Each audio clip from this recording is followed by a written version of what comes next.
let's have a conversation. I want to take this time to thank everybody for their support of myself, Mark, and the music and mental health movement.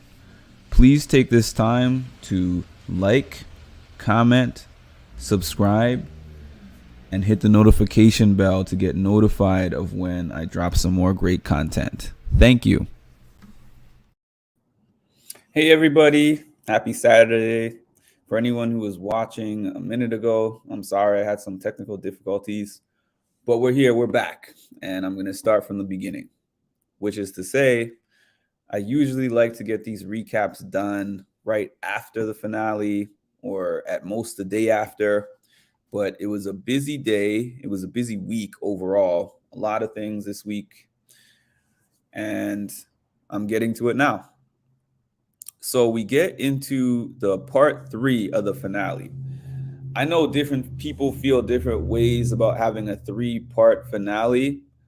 I think you draw the line at 2. I would be fine with the finale finishing in 1 episode, but I'm okay with it finishing in 2. 3, y'all just dragging it out at that point, but I'll get into that more a little bit later. So we are on 32 hours left, which means they have done 68 hours already. 32 hours remain at the beginning of the episode. And we got Banani, we got Devin and Tori, and then we got Aneesa and Jordan. So to this point, Devin and Tori had outperformed everyone at everything except for eating. And it seems like at the end of each day, there's like a reset button. So you finishing that segment of challenges in the lead just gives you an advantage for the following day at the start. So I'm thinking to myself, that eating challenge that Banani won put them in an advantageous position. They won at a really great time because it would seem like there wasn't that much of the final left to run. So when they get to this advantage, it was for this helicopter challenge that they were doing, where the helicopter flies them around and they have to throw these chalk bombs and they hit a target. I think they've done something like this before, maybe even a couple of times, but that's not to say that it's easy. I just remember I've seen it before. So they're flying around. Devin and Tori get selected by Bananas and Nany to go first because the person who goes first is the one that doesn't have a chance to watch everybody else. But Devin and Tori kill it. They actually end up killing it, as they have been most everything else this season. And Bananas and Nany don't do well on this challenge at all. And Jordan and Aneesa, Jordan throws most of the chalk bombs. I think he hit 6 targets. So they finish in second. It seems like Bananas and Nany finished last.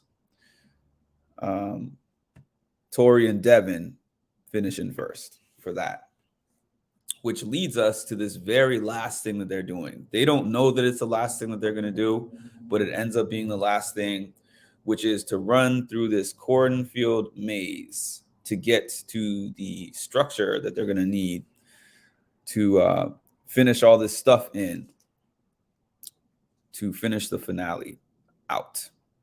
So Devin and Tori, being the people who won the last challenge, get the opportunity to pick the order of who goes, and it goes in 5-minute increments.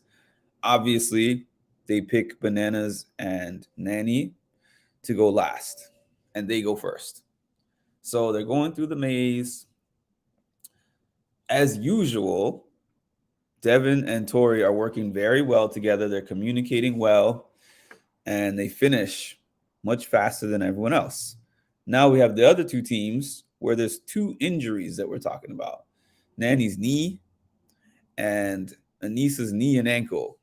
So those partnerships involved a lot of the man running ahead and yelling at the lady like, come on, it's the final. you don't really know whether somebody is changed or evolved or whatever until you get them in a situation where they are under pressure. And everyone that was like, "Oh, I'm so surprised about how supportive Jordan is being, or how supportive Bananas is being," and they probably have been compared to what they want to do. But in these types of situations, somebody's true nature kind of comes out. They're both very competitive and they both want to win really bad. And they both don't like having partners that they don't consider as good as them. I think that's the reason why Jordan was so into Tori, or part of the reason why he was so into Tori, because I think it was War of the Worlds 2 or something like that. Whatever season it was, where they had all those UK players and Jordan and Tori were everyone's target and they kept going in. He seemed to rather like that. Like, me and my partner are both excellent at this game. At the beginning of this season, when I saw that Jordan had ended up with Anissa, I was like, oh boy, this is going to be rough. Because I hate to keep saying this, but I didn't think that Anissa, I didn't even think they were going to get this far, to be honest. Shout out to Anissa, because I thought that she was going to quit at some point in this final. I'm like, no way. Even though she was walking, and even though they were in last place for most of it, and she injured her ankle and all that, I was like, oh boy, she's not going to make it too far. But she did. She made it all the way as far as she could. And so Bananas and Nanny, through all their arguments, they get to the checkpoint in second. And as per usual, Jordan and Anissa bring up the rear, their last place. TJ throws in a twist. And Johnny Bananas is no stranger to these.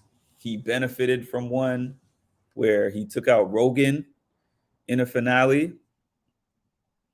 And now here we are. He says we're going to have an elimination right before the last checkpoint that they have to do. There's an elim. And people are like, I don't think that's fair. It's hard for me to say, because this particular time I was kind of feeling like, somebody please put Anissa and Jordan out of their misery, because Anissa is in pain right now and injured. And she has struggled for this long. But on the other hand, I guess some people feel like you go for 83 hours or whatever it was, and you want to have a chance to complete that last mission and get your share of that $1 million. But anyways, the two teams that finished in second and third, they end up having to go against each other in balls out. They changed the rules of the game, and they made the rules so that you just have to get in the rope. And apparently that was to avoid certain injuries that have happened in the past. Instead of having to wrestle your way all the way to get the ball in, you just have to get yourself in the circle. They start outside the circle. They wrestle their way into the circle. And once they're in, they can just walk over and drop the ball in. I'm not going to get too deep into this recap. The one thing I'm going to talk about, so Bananas and Nanny end up winning. There was this one point where Nanny tackled Anissa. And then Anissa was laying on the ground. She was in pain. Her knee was hurting and her ankle was hurting. So Nanny said that it was her strategy to go low for Anissa, because if she tries to get her on the hip, she's not moving her. Anissa has a lot of weight on her, point blank. And people say that that was a dirty strategy because Anissa is injured. I'm going to be honest with you guys. If I was going against somebody who had, I don't know, 50, 60 pounds on me, I would be going for the legs as well. Maybe I wouldn't specifically be like, I'm going to grab that ankle because that ankle is injured, but the best strategy is to get their base, because otherwise it's just like what she said. You go for her hip, you try to grab her around the waist and just push her back. You got to be like Jenny West or something. Like, you got to be some bodybuilder to be able to make up for that type of weight distance in that type of game. So I would be going for the lower body as well. What I might do is to be like, are you sure you can continue? Because I'm not going easy on you. I'm trying to win. We do a whole season. We're on day 3 of this extremely long and excruciating challenge. And you think I'm going to be a gentleman at that point? Like, no, I'm going to leave your lower body alone. And I'm just going to try to, do this the fair and square way. So I'm not mad at Nanny for that at all. Nah, injuries happen. It's just like in sports. Injuries happen in sports. It's one thing if she directly just like, I'm going to grab your ankle type of thing, and that's going to take you out of the game. It's another thing if you start at their lower body and then she's trying to get away and her foot comes up. I don't know. I'm not necessarily with the fandom side that believes that Nanny did something wrong here. And that's that. So they win. And I feel bad for Jordan and Aneesa, but shout out to them for making it this far as a partnership with all the arguments and bickering that they had. And Aneesa, I've said this a couple of times before. As somebody who has done athletics for my whole life, I've done them at 240 pounds, which is huge for my height. I've done them at like 140, 150 pounds and everything in between. So the thing is, when I did it at 240 pounds, when I was doing a bunch of fitness challenges or sports at 240 pounds, it was hard to do them at that weight because your body is not actually conditioned to actually be able to do that. So at that point, so I'm saying that's why it's kind of impressive what Aneesa did, because at that point, she's already carrying around this weight. And then she's dealing with a couple of injuries on top of that. So to even make it that far, and then, the old Jordan would have just walked off or been like, you know what?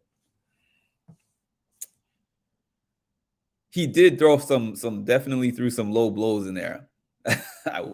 That I do have to acknowledge. He threw some low blows at her, but overall, this was not the old Jordan. Jordan is a more calm version of the Jordan we used to see, which is good for him. These things you only go as far as your weakest link. So if you just beat them into the ground, they're not going to compete for you. That's the bottom line with that. So we get into this last part, and it looks like it's a combination of different things that we have seen before. So one thing is, there's not too much to talk about with this part. I think that it was anticlimactic, but they have to move, I think, 200 bricks or something like that. And then they have to make a puzzle. They have to complete a puzzle by putting these bricks in the right place. And because it's like a thing where you have to really pay attention, because if you get something wrong, it's not something that you can easily fix. It's not like one of those puzzles on the ground where it's like, oh, this is out of place, let's just shift this around. Nah, you gotta, if you see something like somewhere in the middle that you messed up on, you've got to remove all the bricks around it, which is time consuming and probably really heavy. So this is where the ride or die part really comes into play. And I want to take the credit for this. I'm going to find the footage of me saying this. I went to the Challenge Ride or Dies Challenge Mania premiere party. Devin was there. So when I saw all the different teams and I saw Devin and Tori are a team, and then I saw the other teams, I was like, yeah, Devin and Tori are winning this. I said it. And it wasn't because I was like, individually, Devin is the strongest in the game. Individually, Tori is the strongest in the game. It was because I was like, number one, they're one of the few teams that is really, really ride or dies in terms of how long they've known each other and in terms of them being very close friends, best friends outside of the game. Two, in addition to being best friends outside of the game, they have played together in the game before.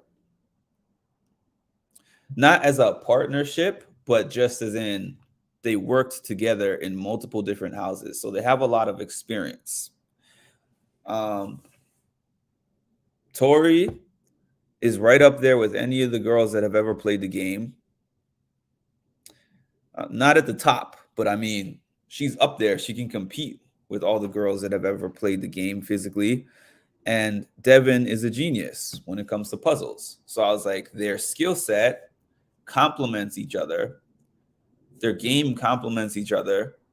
They have longevity together. They're not like one of these partnerships where it's like we met 2 years ago or we met 3 years ago, or it's not one of those partnerships where it's like we had beef for all these years and then we just made up, or it's not like a former fling that they hooked up and broke up and then it's like you're a ride or die. Like, no, these are real ride or dies. And I said their attributes on the board as a collective put them as a heavy favorite.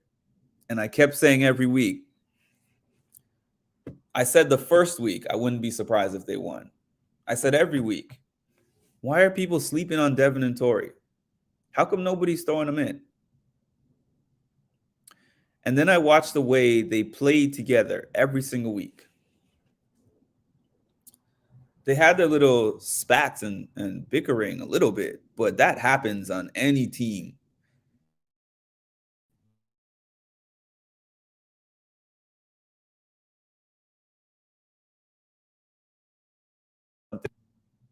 Sorry about that. You and your partner are going to see things in different ways sometimes. But generally, what ended up happening is one would see it one way and then say, hey, slow down. Let's really take a look at this. Let me show you this. That's one thing that they did better than anyone else. They were willing to check the ego at the door and let their partner lead. And it happened sometimes with Tori, and it happened sometimes with Devin. And this is what was going on, and this is what ultimately won them the finale, because Devin was like, don't worry about what's going on over there. They looked over actually and realized that they were putting it together wrong, that Nanny and Bananas were putting it together wrong. And so Devin was like, we have to make sure this is right. This is what he kept saying throughout the season. Anytime they had some kind of puzzle that they had to do or some kind of memorization that they had to do, it was like, it's not about taking off first. It's not about getting something together first. It's about not having to go back and fix a mistake. And that ultimately won them the game, because I think Nanny and Bananas were putting it together faster. But Bananas was like, yo, I got to finish this. Like, I got to win. My legacy is on the line here. I know he was starting to feel anxious. He kept yelling at Nanny. So ultimately, they realize once that they did something wrong. They take the whole thing back down. Devin and Tori finish that section and are on to the next checkpoint. Then they realize after rebuilding it, Nanny and Bananas, that they've done it wrong again. And it's over at that point. So we know, so they're just standing there, and we know that Devin and Tori have ultimately won the season. It's just a matter of them breaking through, getting through the walls and the dirt and all that stuff, the chains, and they've won. And I'm happy for them, because they played the best season. They played the best together. And they played the best in the finale. Really, it's only because of the way that it was structured why Nanny and Bananas even had a chance to win the finale. Because imagine getting this advantage just because of winning one out of several checkpoints, the eating checkpoint. That was the only thing that they won. So the best team won. The team that, if I had to pick at the beginning of the season, I told you guys, I know that you might even say, yeah, anyone's going to say that. But I said it so many different times that I know I can find a clip. And I told him when I saw Devin at the premiere party, I was like, they put you and Tori together. And he was like, yeah, what are they thinking? Little did I know that was a spoiler. But this is the team. This is the team that I thought on paper was having the best chance to win. So overall, I loved Ride or Dies. I did have the same type of problem as some of the fans, which is that some people weren't Ride or Dies. But the thing is, from what I understand, like, for instance, Jordan and Anissa weren't supposed to be partners, but because of COVID and different stuff, they ended up putting them together. Like, certain pairs were because of happenstance and not originally who was chosen to be there. And then other pairs, I guess they were just searching for people that they could put together to meet the theme, people that knew each other a year, 6 months, whatever. So it's not perfect. But I love the Ride or Dies theme. I love the twists. Thank you so much for taking away this agent theme that they were doing to death. I'm so glad that's gone. The look was refreshed. The games are refreshed. Think about the fact that this show has been going on for I don't know what, 25, 24, 25 years, something like that. They've had to reinvent themselves so many different times, and I love this iteration. Is it my favorite? I wouldn't go that far, but I like it. I love the rookies that they selected, particularly Nerys, Olivia, Horacio. I liked Johnny. I liked Raven too. I'm looking forward to the reunion special because it looks like there's some fireworks there. We got a good mixture of our old stars that we love and these new castmates that hopefully are going to carry the franchise for years to come. It was an excellent season. One thing, though, that I do want to point out or say, the 100-hour finale. Like I was saying at the beginning of this video, I don't need 100 hours. If you want to give me multiple days, give me 2 days. The reason why I'm saying that is we've gotten a couple of finales where only one person finishes, or only a couple of people finish because they're these long endurance races. I guess some people like that. Only the strong will survive, but the longer it is, the more susceptible people are to these injuries. And it makes it a little bit less fun to watch when that happens. I know that they can happen even in a shorter one, but unless you're like really, really, really conditioned for something like that, and obviously they don't have any kind of athletic test to get you on the season. So I don't know. My personal opinion, keep it to 2 days. Even one day might be fine with me. Like maybe you start at the beginning and you end at the end. And the other thing is, I didn't necessarily like the format of the fact that all of this was just to get you to that last section, because anyone could have won in that last section, even if they were not the most deserving based on their overall performance. To give you an example,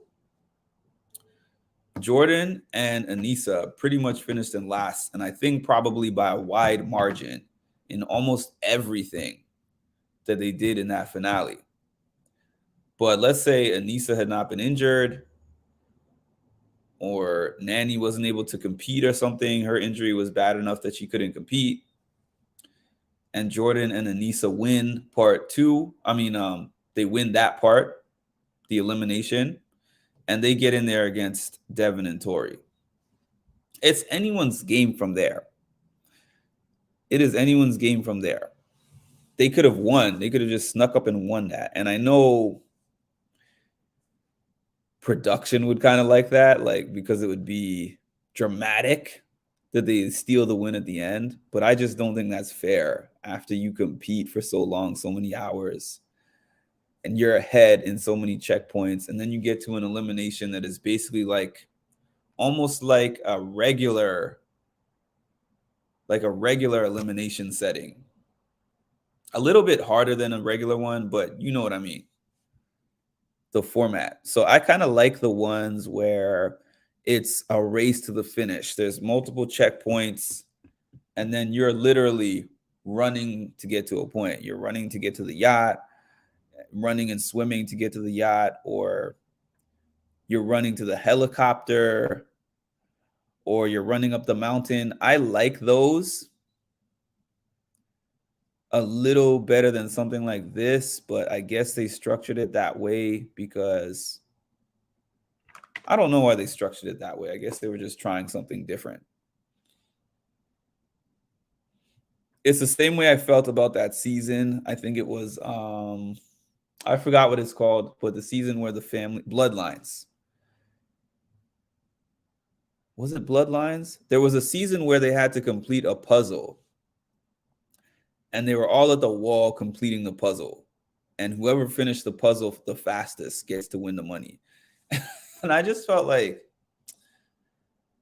I don't necessarily like when games end that particular way, but I get it because I watch Wes's recaps, and Wes always talks about the fact that production wants equalizers so that one team doesn't just smoke the rest of the field, and then it's not fun for the viewers. So I think it should be like a little bit of a balance between our entertainment as viewers, but also what's fair for the competitors.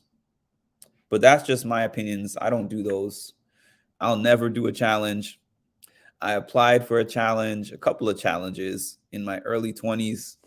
And the way the challenge was set up back then, I would have loved to do one back then. Even though arguably, I'm in much better cardio shape right now at 35 than I was at like 22, 23. However,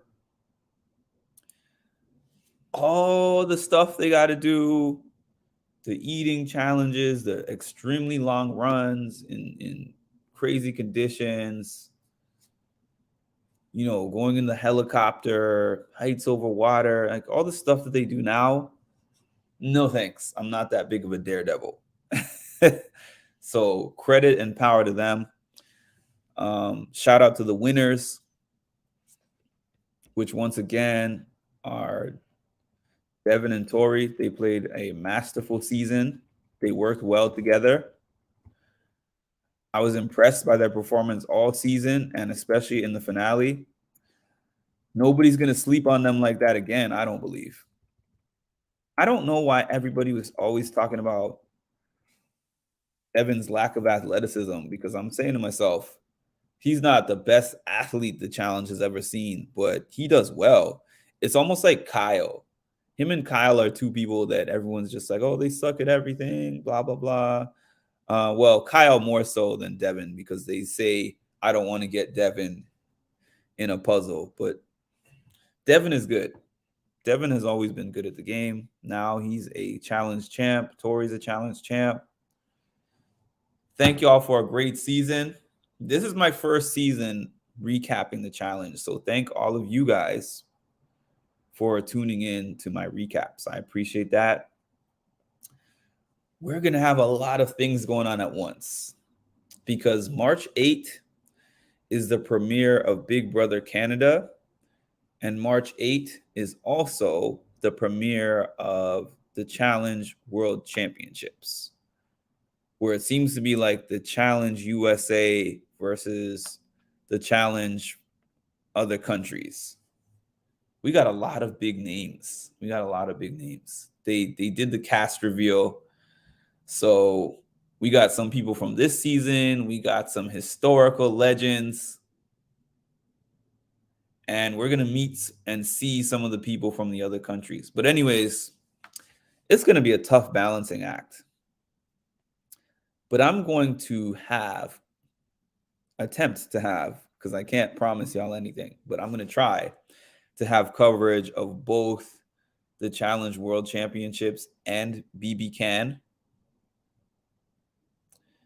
And everything is going to be picking up from here on out. Like, this has been kind of a slower time where I've been able to just post once a week or post about this stuff once a week. But once these shows get on, it's just going to be rapid fire. So I will talk to you guys later, and I hope everyone has a great one.